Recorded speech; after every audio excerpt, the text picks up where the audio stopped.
All right. So, first of all, let's start off by just reminding you guys that if you're not subscribed, go ahead and hit that subscribe button.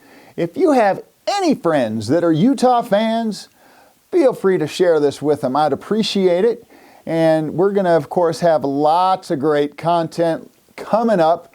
One, we've got the Oregon game. Then we've got the last game of the season at Colorado. Hopefully a conference championship game and hopefully an NY6 bowl game. Not to mention what I think is going to be a fun Utah basketball season. Our men are looking quite a bit different than we did last year, as you may have seen me talk about in a few videos so far. And to top that off, our gymnastics is going to be hopefully as good, if not better than last year. We've got the #1 recruit on our team and tons of talent coming back from last year.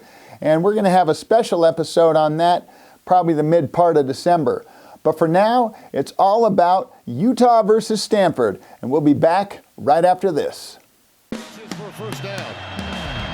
Nice. That's the shot I'm talking about. There it is. Over the middle. It's caught. Touchdown. Devon Valet. That's beautiful, man. I get Carlson a touch on the block. Carlson from deep, and we're tied. This is a victory lap of sorts for the super senior.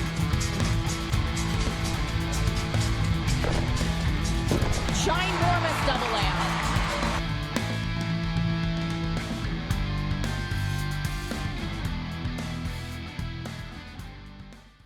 Okay, so who went to the game? Did you go to the game?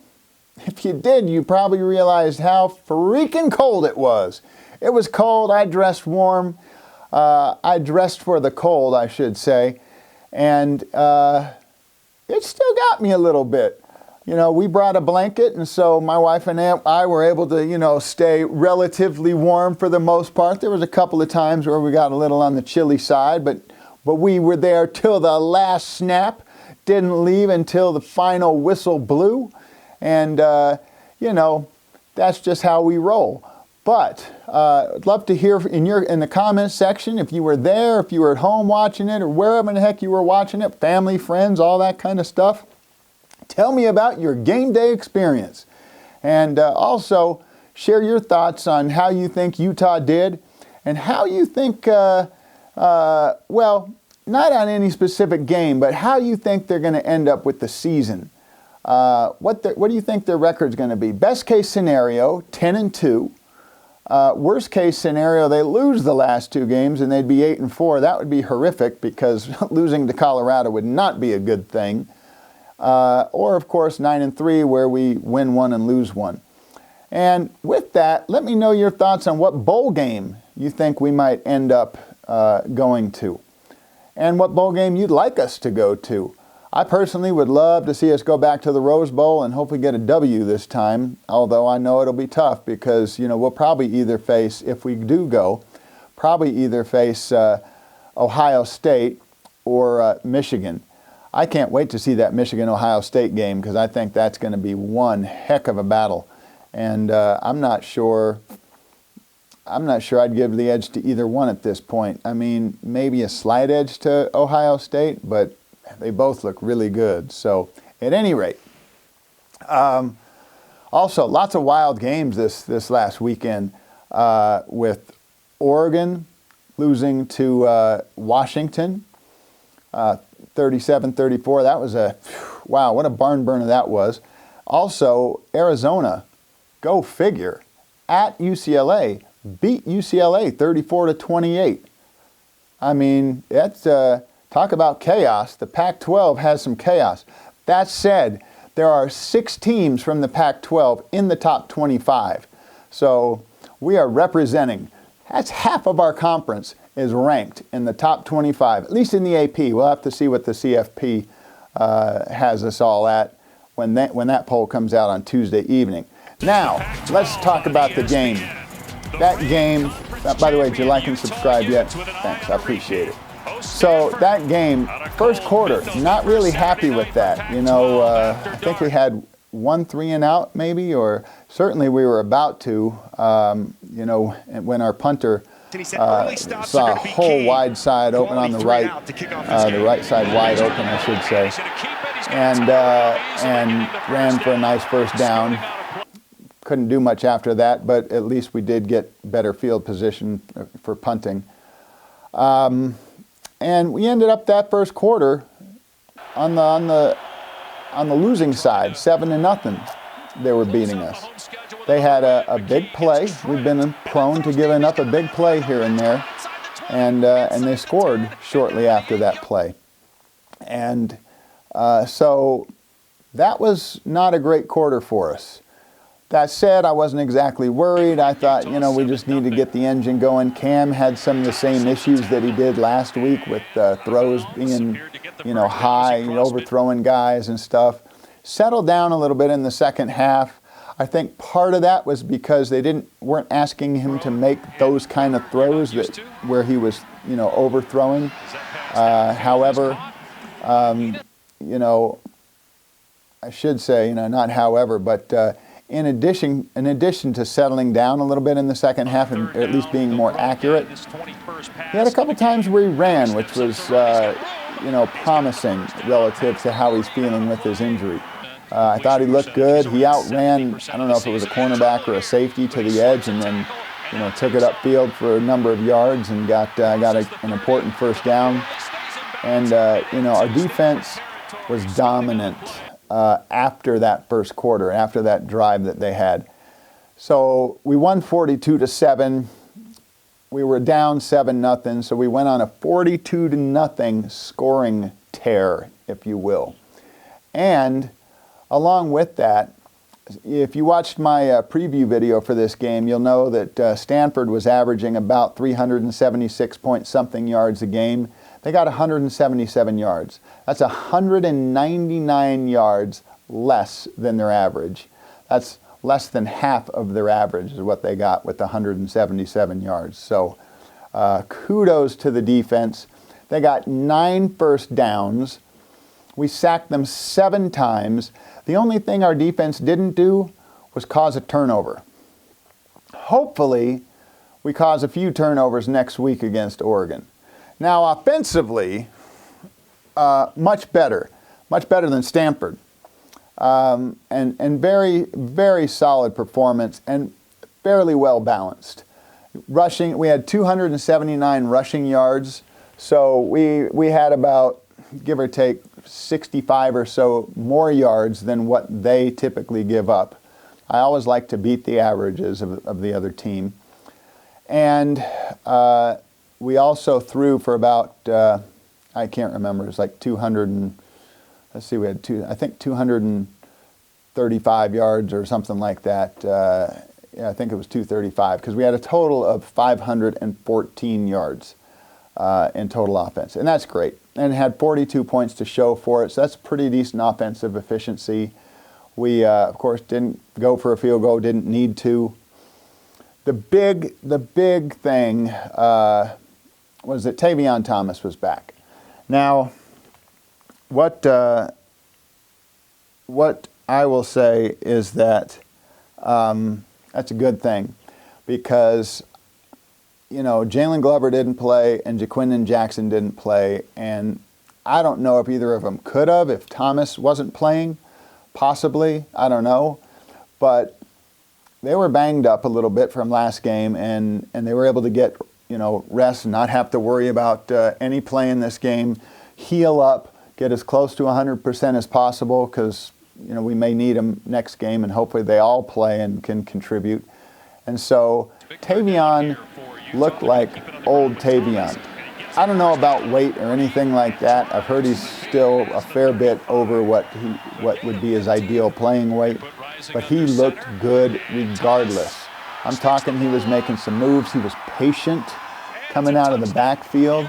He was patient letting holes open up for him, letting his offensive line do the work, and our tight ends who do such a great job blocking.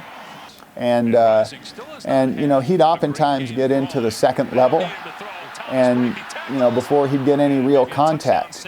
And when he would get contact, it was rare that he would go down immediately. A number of plays, he would get that contact and then, you know, either break that tackle altogether, or he would get, you know, a number of yards before the original tackler and a few other defenders, you know, combined to finally bring him down.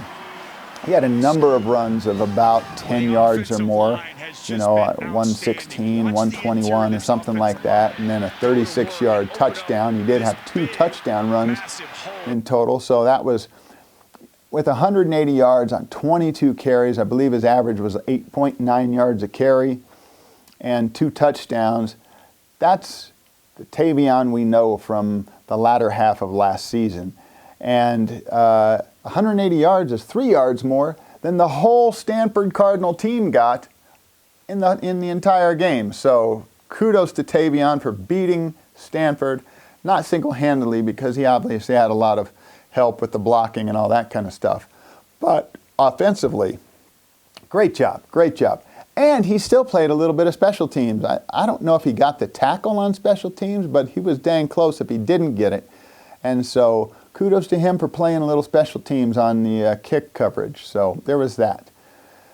Beyond that, Money Parks had a bit of a down game. He was supposed to do a fly sweep and forgot, and that's Cam got sacked that time because he was trying to hand it off to Money, and Money was nowhere to be found. So that was kind of a blunder. You know, everybody's going to make some mistakes on occasion. I still think Money has got a ton of potential and has made a lot of great plays this year, and hope to see him back, you know, operating at 100% and kind of making up next game for what he kind of messed up this game. He had a drop as well on a pass where he was coming across the field. Cam threw it to him. Maybe a little low, but certainly catchable. I mean, I wouldn't put hardly any of that blame on Cam at all for that throw. But he was going to catch it, turn up the field, and easily get the first down, and who knows how many more yards he would have gotten. But as he was turning, the ball just came out, and it was just like, and I think that was 4th down after that. So, you know, a little bit disappointing game from Money. Vele made some nice catches, and Cam and Vele had that nice hookup where Vele was coming across the back of the end zone. Cam made a great pass while he was on the run, and that was in the first half when he had been overthrowing some of his receivers. So that was a great thing to see him hook up with Vele on that play. Beyond that, you know, there were several kind of intermediate throws. There was a couple of decent longer throws, 20 yards or more. I know that Cam had a nice throw to Mackay on the left side, and then Mackay looked like he had got judo thrown out of bounds by the guy. I was thinking that the way he grabbed his head, there should have been some kind of penalty, but no penalty, so be it, whatever it is. You know, the Mackay popped right back up and was ready to go. Lots of great plays, again, especially with Tavion, but Cam looked really good on a couple of runs that he had. Another Nate Johnson sighting or two. Nate had a great run of about 21 yards, I believe. Then he also got his first opportunity to throw a ball. And, you know, I mean, it wasn't anything special other than the fact that his first throw was a touchdown. Logan Kendall finally got rewarded for all the great blocking he's been doing throughout the year with a pass from Nate Johnson, and was able to get it in the end zone. Great job, and I'm super excited that that a guy like that gets to, who's done, you know, all the blue-collar dirty work and was able to get rewarded for his efforts. Beyond that, let's see, what else did we have? You know, Mackay made a great move he had a little out pass where he caught it and made a move, cut back inside, and ran it in for a touchdown from there. Another great play by Mackay. Hopefully he can heal up and be 100% healthy 100% of 70% healthy would be great. I mean, I don't know how healthy he's going to be, but it won't be 100%, I doubt. But, so, lots of great plays. Thomas Yasmin made a nice touchdown, kind of tight roping down the right sideline and diving in right at the end before he went down. So, great play with Thomas. Fun to see him get his third touchdown, because he had a touchdown last week, and then he had that touchdown like against SUU. So, great for him that he's being able to contribute a little bit more. And Samote Pepa, man, loving how he's playing on defense and loving how the defense in general is playing. You know, you look at, by the way, if you don't know who Samote Pepa is, he's number 77, the big guy in the middle. He's like 330, 340, something like that. He is just manhandling people. He had, I think, 2 sacks last night, or a sack and a half at least, something like that, along with another TFL or something, and he's just clogging up the middle and doing a great job, and hopefully he has his best game next week, and along with the rest of the defense. But the defense is really starting to play well. You look at, they were in position a lot of times in that Florida game. They just missed so many tackles. I think it was 27 or 29 or something like that. And the game against UCLA, again, in position a fair number of times, just missing a lot of tackles. And now, I think they are finding themselves in position and making those tackles. I'm sure they missed a tackle or two last night, but boy, they looked great, making tackle after tackle, putting pressure on. There was a play where Jonah Ellis was kind of fading back because it looked like Tanner McKee, the quarterback for Stanford, might throw, and then he kind of said, okay, I'm going to go after him. He steps up and goes after him, and McKee basically just kind of throws it away as he's stepping out of bounds. So they're trying to have some great reads. They're not just completely reacting. They're being very intelligent about what they're seeing and such. So I'm really happy with the defense right now. It'll be interesting to see how they do against a really high-powered offense like Oregon. Oregon, and we're going to go over all of this, in the preview video in a couple of days. But Oregon, just so you know, had 592 yards against Washington. Washington has, I think, the number 1 run defense in the Pac-12. They were giving up about 117 rushing yards a game. And so I didn't break it down with Oregon how many rushing yards they had and how many passing yards, but I think they had a fair number more rushing yards than 117. 592 yards, but they only scored 34 points. And so to me, that's, if you've got 592 yards, you should be up in the 40s at least, if not the 50s. So at any rate, that's my recap for the Stanford game. Glad we got through that. Don't think there was any injuries to be too worried about, other than our second string center went down. So now we are at our third string center. It actually happened in the first half. So if you didn't notice that, after the play that we had, the amount of playing time that we had in the first half that was left, plus all of the second half, then you got to know how good our third string center is, number 61. I don't know how to pronounce his name, so I'm not really going to try. Fayu or something like that. Yeah, I just said I'm not going to try, and then I tried. Go figure. What the heck? So anyway, number 61. Now hopefully, so Paul Miley was our first string center. I don't know what his prognosis is for coming back. Hopefully he's on his road back to playing again. And then Johnny Maya, who is our second string center, went down in the first half last night. But our third string, you gotta love it. It's Whittingham's next man up mentality. And that young man completely exemplified that by just coming in, and we didn't miss a beat. He played a great game. Hats off to him. tip of the cap to him if I was wearing a cap, and for a great job of stepping in with, just cold. I'm sure he got some second team reps this week in practice, but he was prepared, and congratulations to him for shining in his moment. So that's the recap. I'd love to hear your thoughts. And again, please like, subscribe, and share this video with all of your Utah family and friends. And heck, just for fun of it, since BYU didn't play this last week, share it with them too. Any BYU fans you know.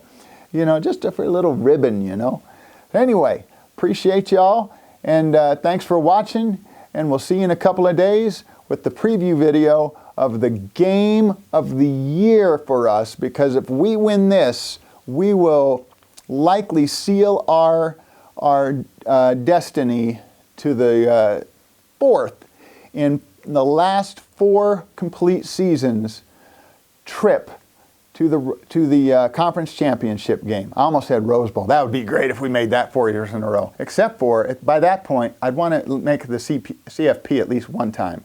But that's another video. Thanks for watching. We'll catch you next time.